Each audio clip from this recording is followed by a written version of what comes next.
Hey guys, today I'm going to show you exactly how to cold plunge in nature. If you've ever been interested in cold plunging, this video might be for you.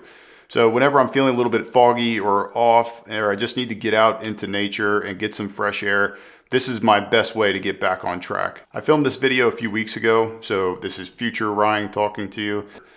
I decided to stop by Ohiopyle, get a little hike in, and yeah, I'm jumping in some freezing cold water. I know, sounds kind of crazy, but honestly, it's one of my favorite ways to clear my head and feel my best again.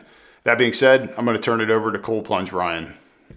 So what I decided to do today is on my way back from my trip up to the chiropractor, I stopped at Ohiopyle State Park. I'm gonna jump in the river here and do a nice little cold plunge, and I will also take a nice little hike in the woods to get down to the water. There should be no fishermen down there. I'll probably have the whole place to myself. It's gonna be freezing, but the hike out will actually get me warm again, and I've got a nice little spot in the woods here where I go jump in the water, and I'll feel amazing after doing that, and the hike back is going to be good for me as well.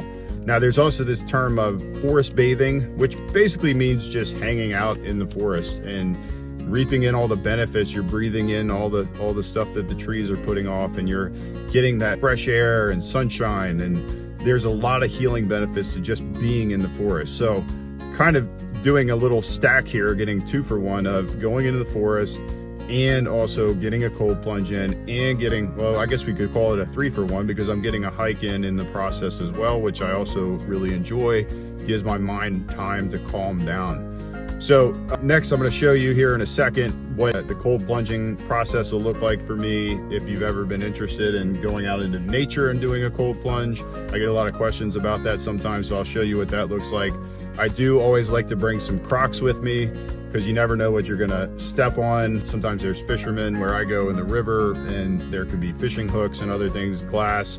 You don't want to step on any of that stuff. You don't want to risk that. And then I'll take some time usually to sit on the rocks and kind of get grounded to the earth. So I guess I actually am having more of a, almost like a 4 for 1 stack here, because there's the grounding that occurs being grounded to the earth, sitting on the rocks and other things like that as well. So I'll show you that here in just a second. All right, here I am down at the river. It's starting to rain a little bit. That's okay. I'm going to get in the water anyway. And I wanted to show you a few of the things that when I'm doing this. So I go hike down to the river, and let me show you what's going on in my bag as well. All right, I just have this little Osprey bag here. Zipper's actually broke off. I need to get a new zipper or a new bag or something. All I pack usually some warm clothes to put on.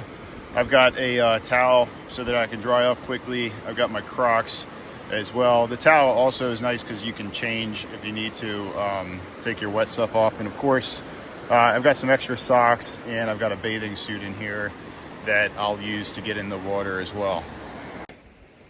So there's not much else to it than that. Basically, I just now have to get up the courage to jump in the water. You can see this area here is beautiful. Usually in the summertime, there's tons of people down here, but right now, because it's cold, there's nobody. So you do want to practice safety. I always make sure that I never get into a place where the water is going too fast. I don't stay in super long if I'm by myself, just because you never know what could happen. I don't want to be some statistic of some idiot that drowned in the water because he was down here by himself and froze to death. But and what I'll do is I'll get out, I'll get dry really quick, and then I'll put my clothes back on, and I'll start hiking back up the mountain. I just figured I better show you guys me getting in the water as well. And just so you know, this is not easy for me. You maybe get a little adaptation to it, but it's still pretty cold. I'm gonna just kind of sit here on the edge, just kind of spend a few minutes here, and then I'm gonna get out. That's it.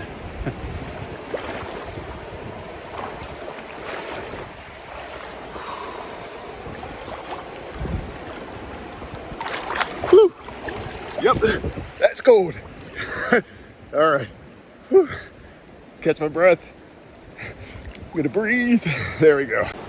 All right, so got out of my plunge. I didn't film the whole time, but you can see my hands are shaking a little bit now. I didn't film the whole time because I wanted to focus on my breathing and just being in the cold.